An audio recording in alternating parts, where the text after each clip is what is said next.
this.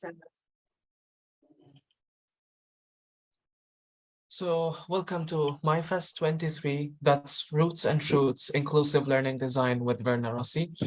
And we're here to talk about how inclusive learning design unravels in the context of Virna's work. And it's all our pleasure, Virna, to have you today in MyFest. And because we don't have official introductions, I'm gonna quickly give you the floor and then you get started. Thank you. Thank you so much. So it's lovely to be here. It's a small group, but to be honest, I like small groups, so I don't mind. I just want to see if I can, that's it, position myself in a way that you don't have an ugly background. So yeah, I'm very, very happy to be here. Thank you so much for having me. Just to introduce myself for those who don't know me, I'm Virna Rossi. I work in a university in London. It's called Ravensbourne University, London. We are a small art and design specialized institution, although we are now moving towards more business courses, including business English, as you say, before. So my role here is I teach the teachers, in the sense I help teachers teach better. I provide staff development opportunities and help qualify teachers who maybe don't have that qualification yet.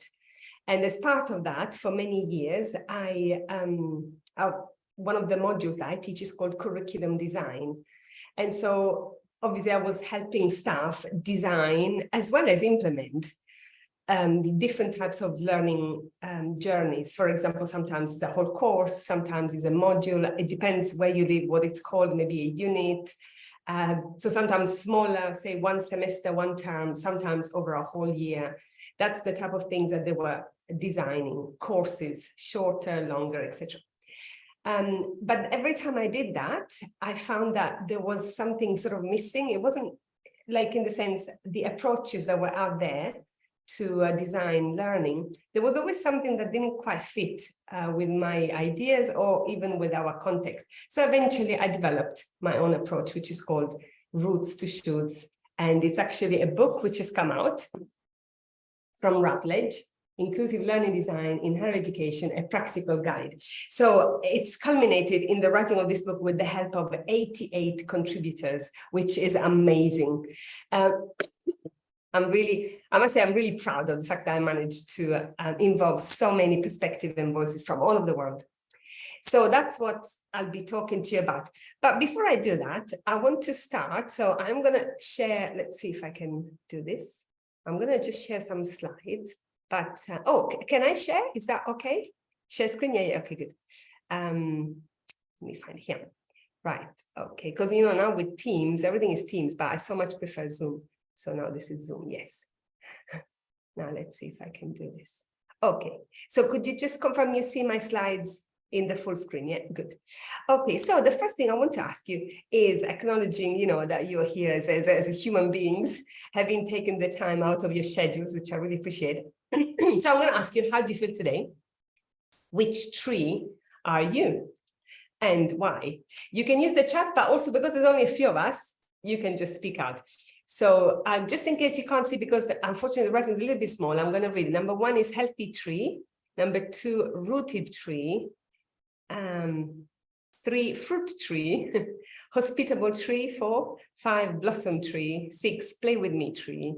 7, blessed tree. 8, powerful tree. 9, tired tree. 10, connected tree. 11, resilient tree. And then 12, something else that perhaps doesn't fit. So think about it, and you can just speak out and tell me, what tree do you feel like today?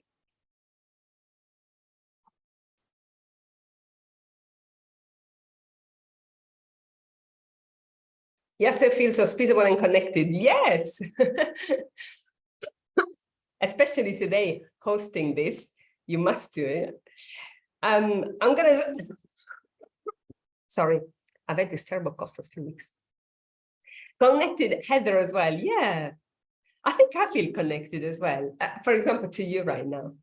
I must say, in my case, I also feel number 7, blessed tree, just because after the pandemic and so much upheaval, I feel that this year has led to a lot of blessings in many different ways, not just professional. Yeah. Irene feels powerful but tired. Lovely. So, well done. Now, you see, this is just a small thing. I know that Maha is the master of, this idea of hospitality. But this is something I always like doing, really acknowledging that, I appreciate the fact that you've taken the time to come here, and acknowledging also how you feel, and that, we're human beings. And this is the same thing with our students. Our students come to our classes, they come with a whole set of emotions, things going on in their lives. And sometimes just starting by asking them, how are you today? Obviously, if you've got 150, you won't be able to have that one-to-one chat, but perhaps you can just ask them to think about it, maybe tell the person next to them. And just in that way, you welcome them also emotionally in your space. So thank you for sharing. I'm going to go on now to the next slide. So in our time together, first of all, I would like to introduce you to my own way of designing learning more inclusively, inclusive learning design, my values-based approach to it, which I've called Roots to Shoots, and there is a reason for that. And this will include a case study discussion. But also, I would like you to take part in a digital wall activity on a Padlet, where you can share ideas about what are the opportunities and challenges of implementing more inclusive learning design, because we have to be realistic. Inclusivity, basically everyone, I think, now agrees, yes, we need to do this, but it doesn't mean it's easy. And so we want to acknowledge what are the challenges and potential solutions. So something I'll invite you to do. And then hopefully we'll have time for questions and answers, which of course I will be very happy to do. So what is this Roots to Shoots? Just to show you this main image, basically this is an approach where we start from the roots. That's why at the bottom you see phase 1, values. So it's a 5 stages or phases approach to learning design, where we start by acknowledging what are our values, what is it that we're aiming for, the qualities we want to come through with our learning and teaching that we propose, we offer to students. Then we talk about the context, what we were saying before, where are you situated? What is your context and situation professionally, perhaps even personally, that can affect you, and the students, etc. And then maybe there is a disciplinary context of your discipline, what's happening in your discipline. So we bear that in mind to then go on to the phase 3, the next sort of branch, the green one at the top, which is the content, right? So based on the values and the context, now what is the content that we need the students to tackle? And how will they evidence it? That's phase 4, the assessment. And once we've done all of that, we need to do something that, again, is quite neglected. How do we evaluate all of this process? We need to know how it's gone. We need feedback from the users so that we can improve the next iteration.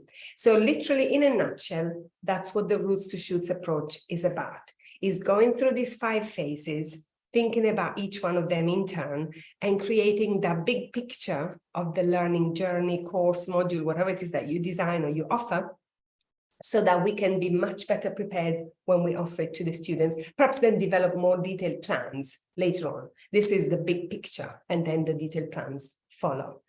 So I hope that makes sense. This is what my whole book and the work I've done in the last pretty much 3 years is about. So today I will actually talk to you about these different stages and what they mean. But before we do that, I want to just share where this comes from, because there is a sentence that I use in the book to start the book. Sorry, I've got it here. I will read it to you. So the book starts by saying, tutti I passi che ho fatto nella mia vita mi hanno portato qui ora. That's in Italian.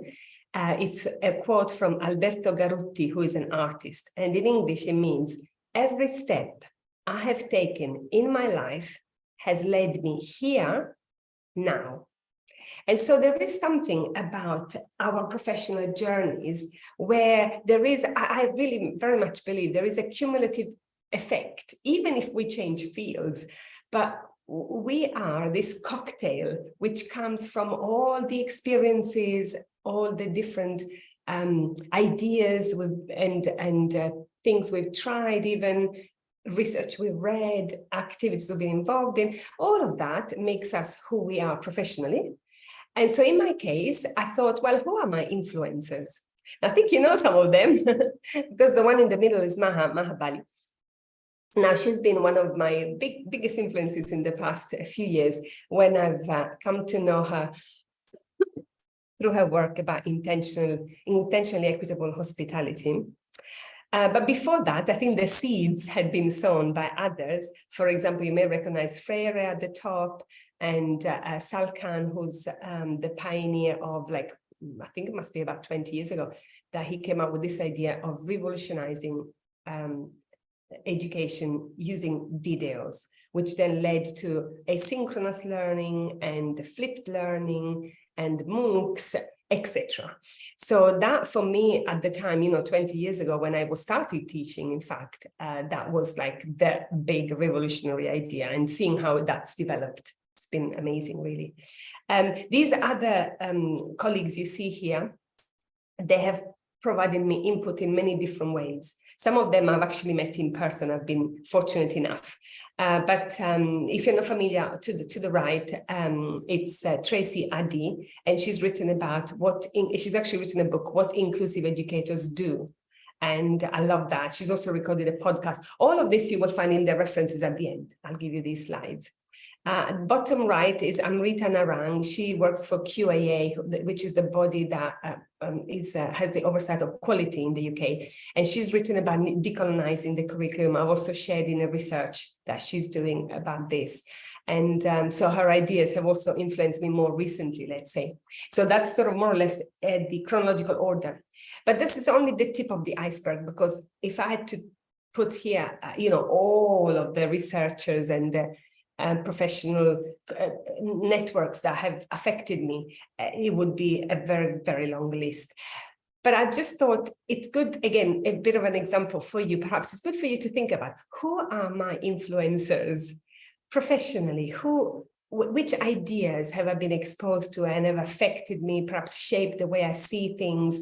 And sometimes it's good to stop and think about that. And maybe then it also helps you realize, where do these influences come from? Is it only from certain parts of the world, let's say the global north, or is it only from certain types of people, or is there a variety? So in my case, intentionally, I always seek, people who are different from me. Perhaps they are in a different context, or, different skin color, different background, different, like something else that perhaps I don't know or I don't have, and that because I really believe in cross-pollination.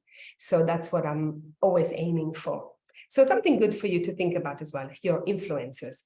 Just by the way, I can't see the chat. So in case you want to say something, please just speak out, because I can't see it here in this mode.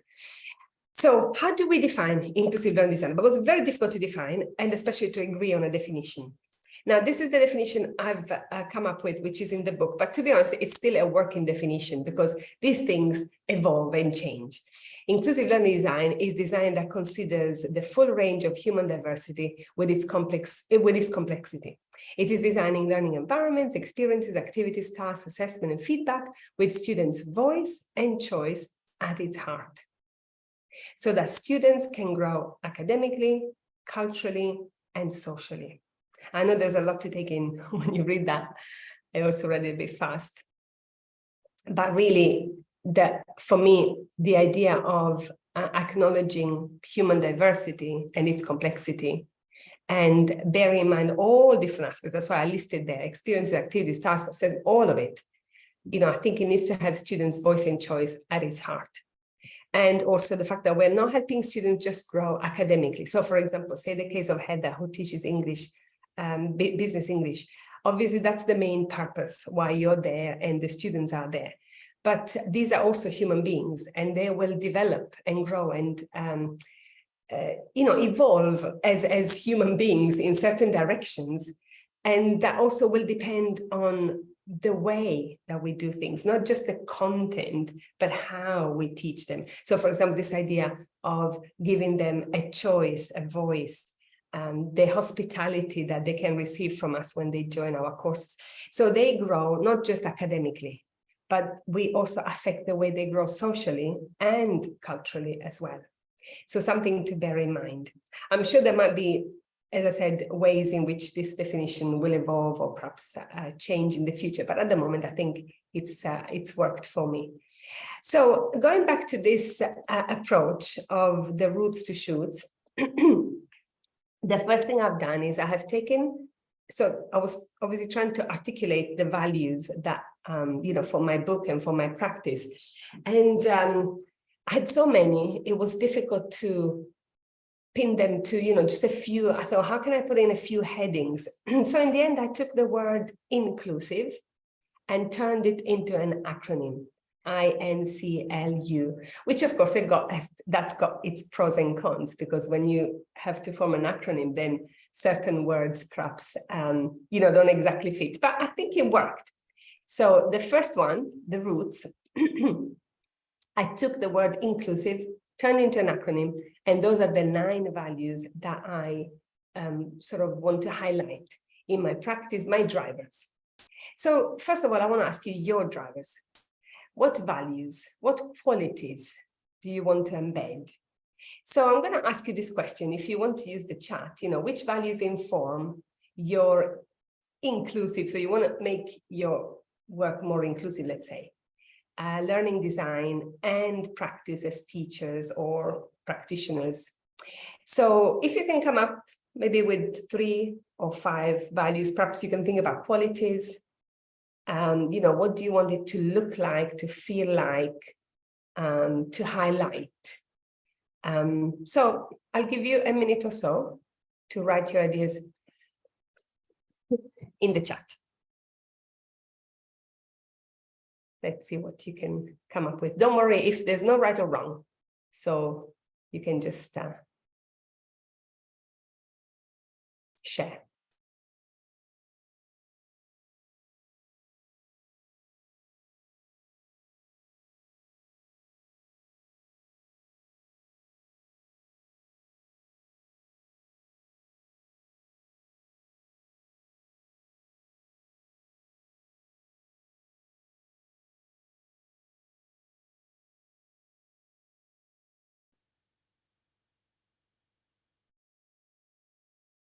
That's it, I'll write it in the chat. Write some values or qualities. Right, yeah. So yes, accessibility, agency, I love that. I really wanted agency, but unfortunately in the word inclusive, there was no A. Intentionality, belonging, constructive dialogues, awesome, yeah. Simplicity, yet meaningful and engaging. Exactly, yes. That's actually one of the things I discuss in the book. Yes, we want to actually keep it simple. Sometimes we overcomplicate. Thank you so much. Yeah. So maybe, Heather, if you want to share as well, it's okay. You can put it anytime in the chat. So those are the ones you shared. Thank you. And I will now share mine. So the 9 based on that acronym at the roots of the tree are intentionally equitable, which I think you recognize from Mahabali as well. So this idea that we are hosts of the learning space and the students come and they are our guests. We are receiving them in our space. Nurturing is exactly what I was saying before, this idea of the students growing, not just academically, but also socially, culturally, as human beings. So it's a very holistic way of looking at students. Co-created highlights again what I put there, the voice of the students, really this partnership with students where we invite them to come and create their own learning experiences with us. Liberating refers to a number of different things. One of the aspects I highlight in the book is decolonizing, but that's become a little bit of a complicated term, let's say. Liberating for me means a type of learning experience which goes beyond just the usual that is always been done, maybe mirroring the way we've been educated, because that had some sort of gaps, let's call them. So, for example, who are the main, which are the main examples we use with our students. If we invite guest speakers, who are these guest speakers? If we give them a reading list, who is in that reading list? So just really asking ourselves where the whole thing that we present, we offer this educational experience, where does it come from? And does it present one world view, let's say? Or can we liberate it? That's one aspect. But as I said, liberating is actually a broad concept. It also embraces civic education, where students grow as citizens of the world, which overlaps with the S of socially responsible. But the user-friendly refers to universal design for learning. And this is an approach that it's a very important thread throughout the book and my work, and that the type of experience we design need to be designed in a way that they are universally accessible to students, which doesn't mean 100% to everyone all the time.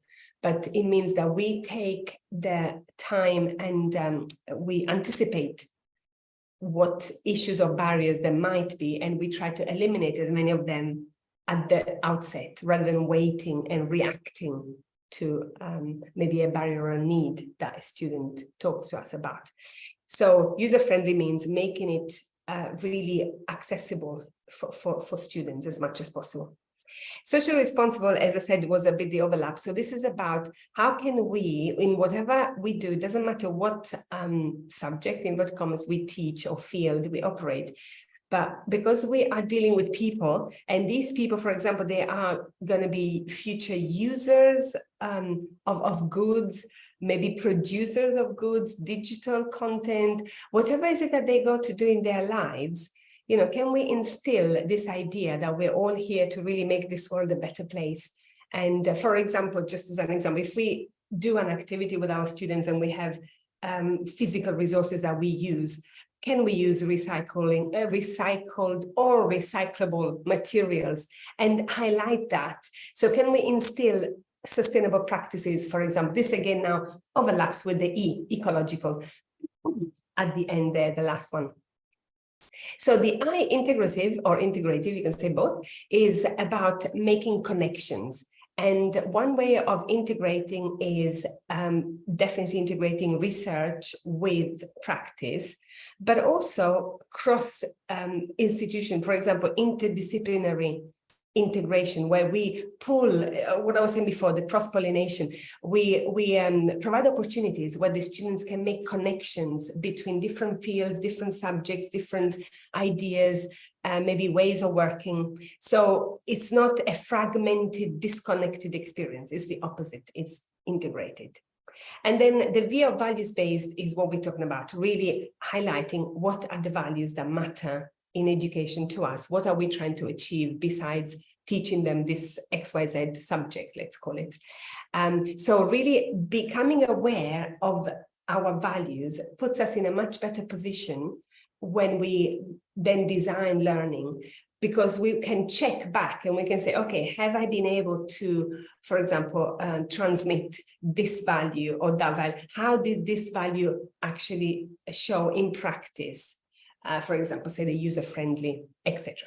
So in my book, what I've done is I've dedicated section 1 to this phase of identifying values. And then through that discussion, I also say, well, now that we've identified the values, let's travel from roots to shoots. Let's go to the branches and let's see how these values can affect the other aspects of learning design. And for example, the context is the next one. So I'm going to go to phase 2, the context. Now, if you look at that image, you see that you as a teacher, let's say teacher, but practitioner, you've got your context. Then you've got the students, they've got their context, their situation, and these two overlap because you're obviously in the same physical or digital spaces together for the learning experience that you're offering. But that sits within an institutional context, which again sits within a discipline context. So whatever it is that you teach, you have, there are things that are happening in your field. For example, just to give an obvious one, AI. Now, AI is revolutionizing everybody's practice. But now in your field, what has AI done recently? What disruptions or opportunities has it created?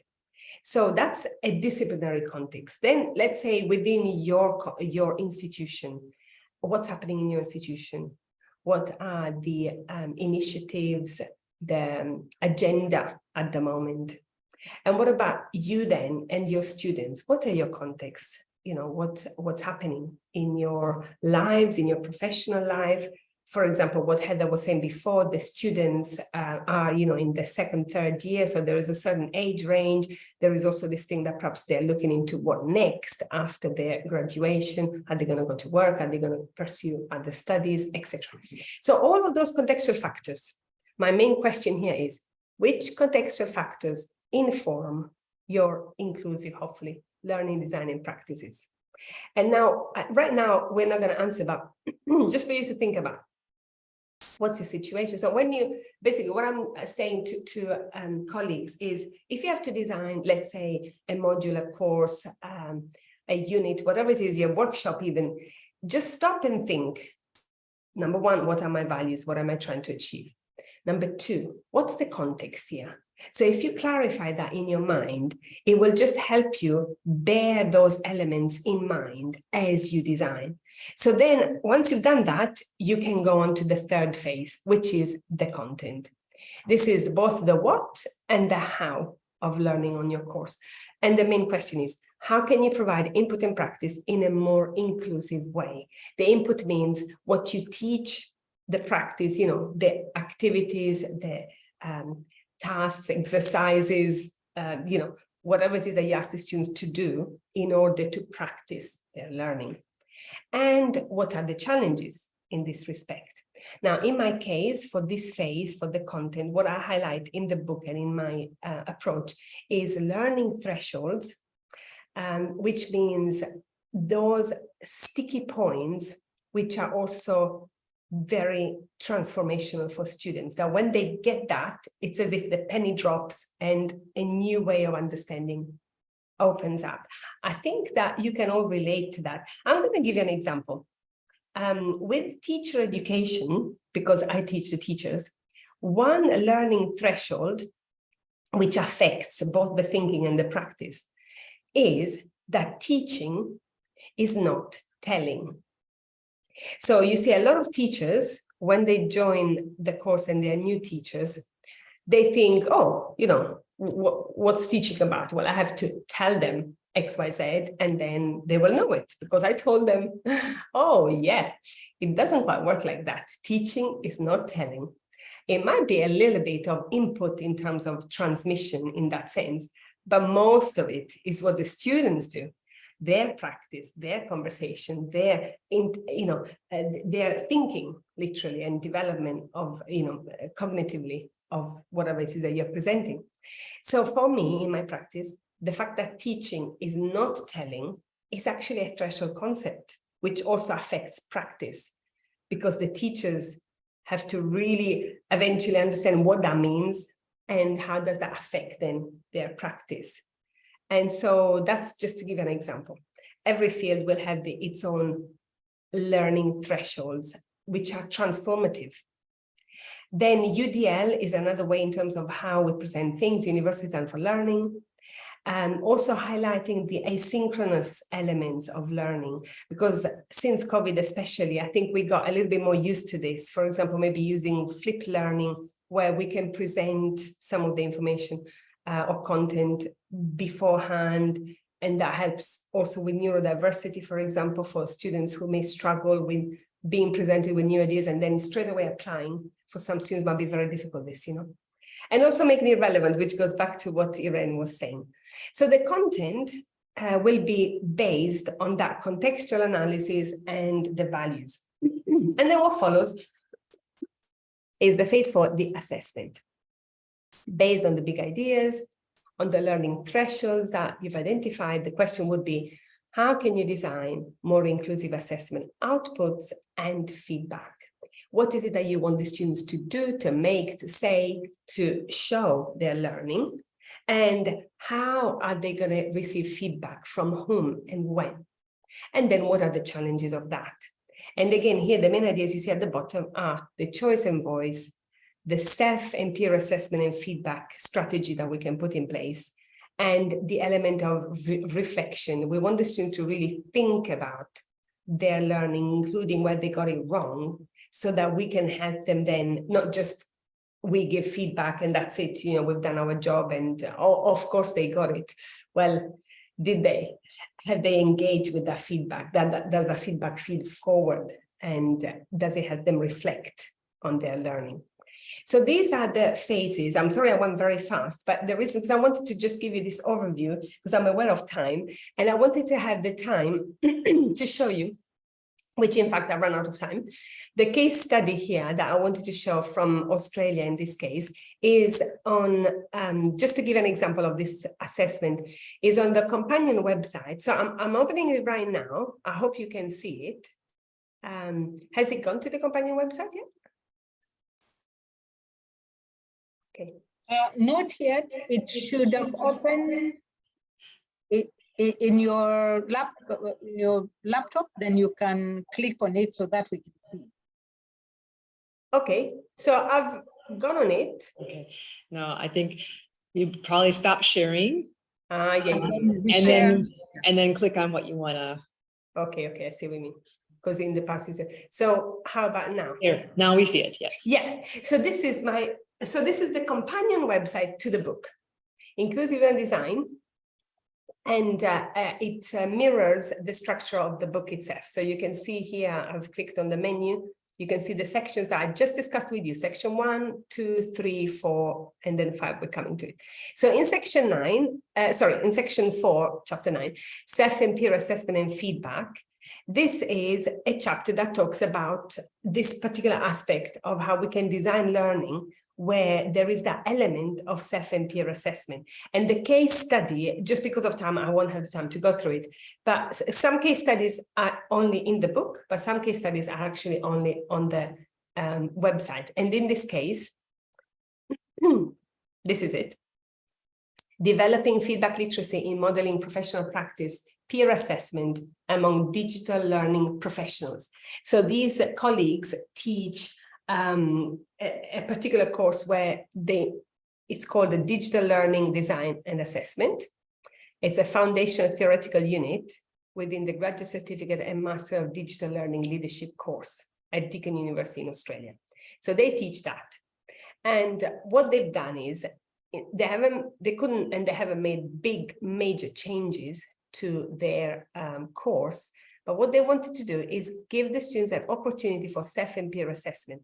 So here you've got the, I have to make it bigger. Here you've got the narrative, but I'm gonna just make it bigger to see if I can show you this visual aid. Every case study has got a visual aid. So this visual aid shows you the student action, teacher action, different shapes, yeah, and key due dates. So what happens is the students read the assignment brief and engage with the rubric. You see on the left, teacher monitors and support. Okay, so then students produce the first draft. Then here there's the due date, first submit draft for peer feedback. It's not teacher feedback. So they submit a draft so that the peers can give feedback. Then students carry out peer review of first draft. Then due date to peer feedback submission. So they actually submit the peer feedback. Then the students review the received peer feedback and enhance their submissions. And then that's when there is the final submission. Then after 2 or 3 weeks, the teacher releases the feedback and the students review the teacher feedback and plan future work. So basically, normally, what would happen in a traditional context is that there would be the first one here, students read the assignment brief and engage with the rubric, okay? And then there would be this last one. That's the traditional thing. So what they've done is they have added these smaller, in inverted commas, checkpoints where the students support each other through submitting drafts and providing each other feedback. And just that exercise of having to stop and think and reflect and provide feedback to a peer, as well as receive feedback from a peer, even just that in itself usually enhances their own understanding. Because to provide feedback, they've got to think critically about that submission. And then again, their own peers will have given them their own opinions. And this exercise is to help them develop assessment and feedback literacy, to develop self-regulation. And so this is just an example of how, without changing even the validated, the official documents of the course, we can add these additional checkpoints to develop these other abilities, and skills, really important skills. So the case study is developed with the narrative and with this visual aid, and then they have feedback from the students. And then what happens after each case study, I have a particular box that is called inclusivity note. And in that note, I write what are the pros and the cons, in the sense, what are the challenges? So of course, this case study focuses on the benefit of peer review.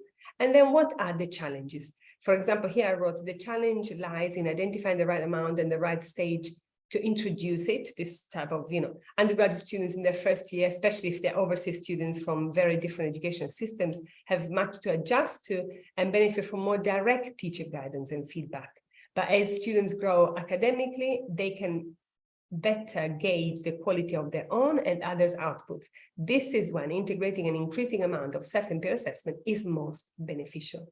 So in this case, I wanted to alert the readers to the fact that asking somebody who's just joining in year one to do this, it will be overwhelming. It will actually be the opposite of inclusivity. It will be asking too much. So in this case, it's better to wait until the students are more settled and they have got enough understanding that they can provide meaningful feedback, which of course will need to be modeled, etc. There will be some work there.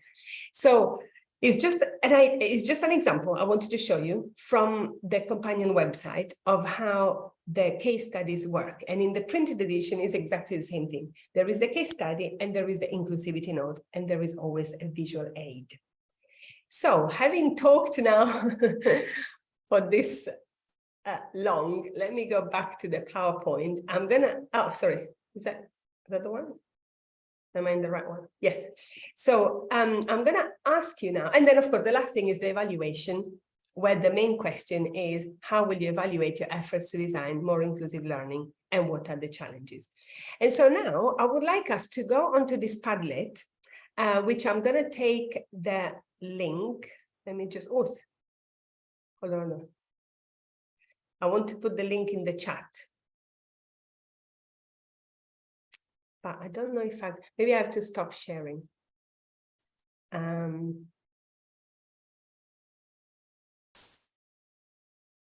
It says new share, but it doesn't, how do I stop sharing? It doesn't show me the stop share option. Maybe you have to move out of the full screen modus of your maybe. PowerPoint. Yeah, good idea. Exactly. Yes, okay. Yes, thank you. So I wanted to share the link of that Padlet so that you can also go on it and hold on, let me see. And then we can interact there. Yeah. Okay, copy, that's it. So the Padlet just simply asks you,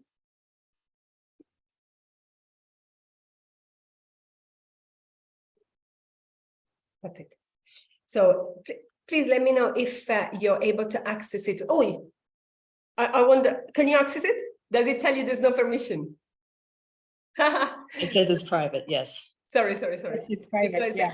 that's it. This is a remake of, and I just realized, okay, that's it. Sorry about that. I just realized, yeah. Okay, so I've got it now, saved, yeah. So that's QR code won't work either. Yes. All right, now I'm gonna retry. I don't know whether it provides it. Good creates- now. It's very good now. Yes. Oh, now it works. Okay. So I just said I don't need the new Yeah, link. yeah, It's yeah. fine. Okay, sorry about that. Okay, so so basically, what you can see there is maybe you're familiar with Padlet, yeah. So yeah. So basically, is just an opportunity to think about these aspects. So, for example, but maybe you can only choose one because of the time, or two. So, in the first column is about inclusive learning inputs, ideas or practice. So in terms of the input of the course, the content, when you're actually teaching in action, the lessons or live, virtual, digital or not, asynchronous, what are some ideas that can make it more inclusive? What about outputs, which is what you want the students to do the assessment? And how about the evaluation? How can you basically find a way of capturing that feedback and evaluation from the students about their learning experience? And then finally, I asked you to think about the challenges. What are the challenges that you've experienced? And anything else if you want. So I'll give you maybe a good 5 minutes for you to interact with any of these. So I'll be quiet. I will also add some ideas, and then we can come back together for a final wrap up. Is that okay? Does that work? Yes, and the outputs is for assessment, correct? Yes. Yes. Okay. That's right.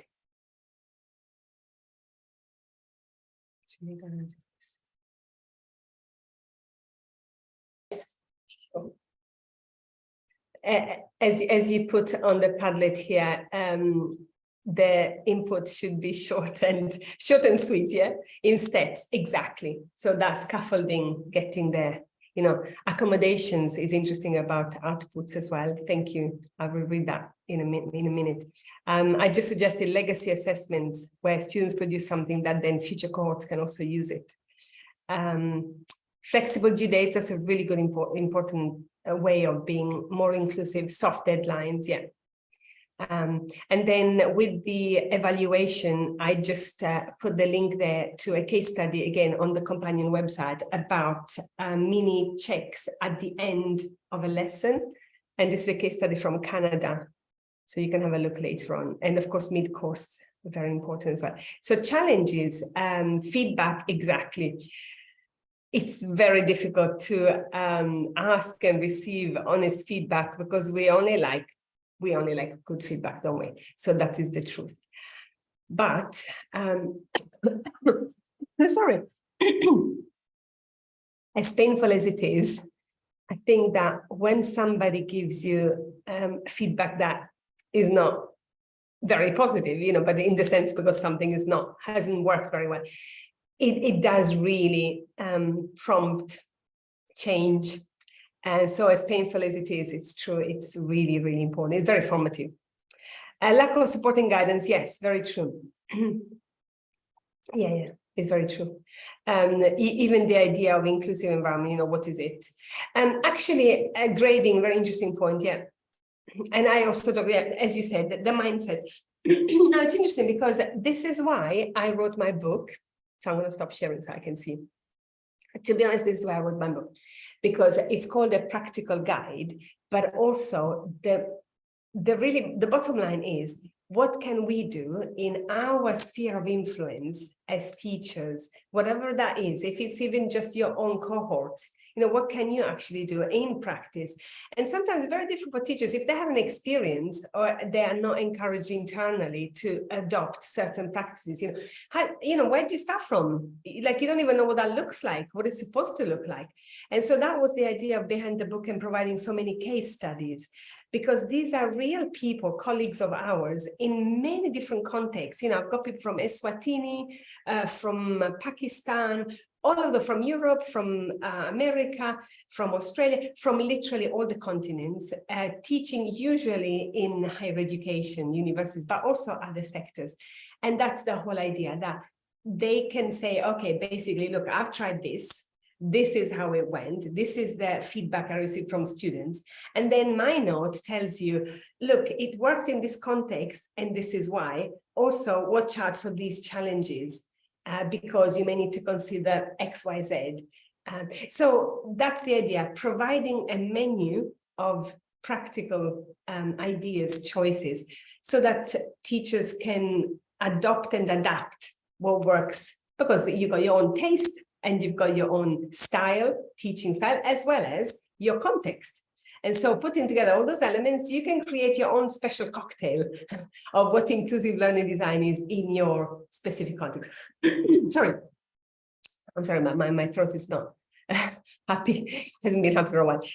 So I just wanted to conclude then that the last, hold on, was it? I don't know if it was, I'm not sure which one was the last slide. I didn't. Maybe I should have just come back from the thing, never mind. But I'm sorry, I'm just going to very quickly. The last slide is that in conclusion, adopting more intentionally inclusive learning design and practices is an opportunity as well as a challenge.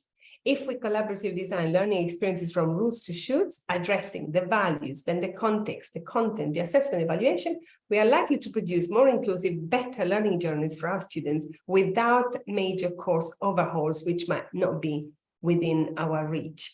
And so the resources are all listed there.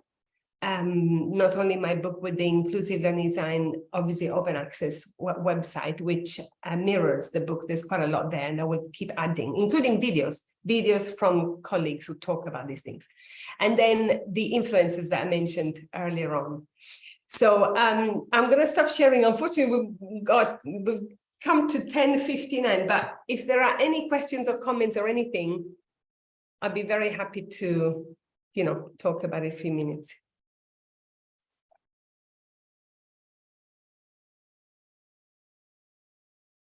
I thank Virna. That was a very thought-provoking session. I really enjoyed the way you led us into the book and the values, the shoots and roots. I feel like it's always a work in progress, and as you said, like the definitions will keep reformulated and will keep evolving. Yeah, and yeah, it's all wonderful, and I really enjoyed the session so much. Oh, thank you. I hope it's useful. Yeah. And Irene, yeah, you like the acronym, yeah. I think that boxed me in a bit, but I just thought I wanted also to be memorable. So for myself and the idea of the roots to shoots, I thought as a journey, you see, because often these frameworks have got very geometrical shapes, you've got a triangle, you've got this, and I just thought I want something more organic, more like, growing, expanding. I wanted to do something sort of a bit of a spiral, but then to represent that visually, basically became too complicated. So in the end, we settled for a roots to shoots, which, is static, but to a certain extent, yeah. So I hope that made sense for you as well, Heather, that there's something you can use in your context. Yes, definitely. Thank you. Thank you very much. Honestly, thank you for having me. I really appreciate it. And I know there's not been many of us today, but perhaps others will watch the recording, but it doesn't matter, because for me, even just one, is a way of sharing, and I'm happy to do that.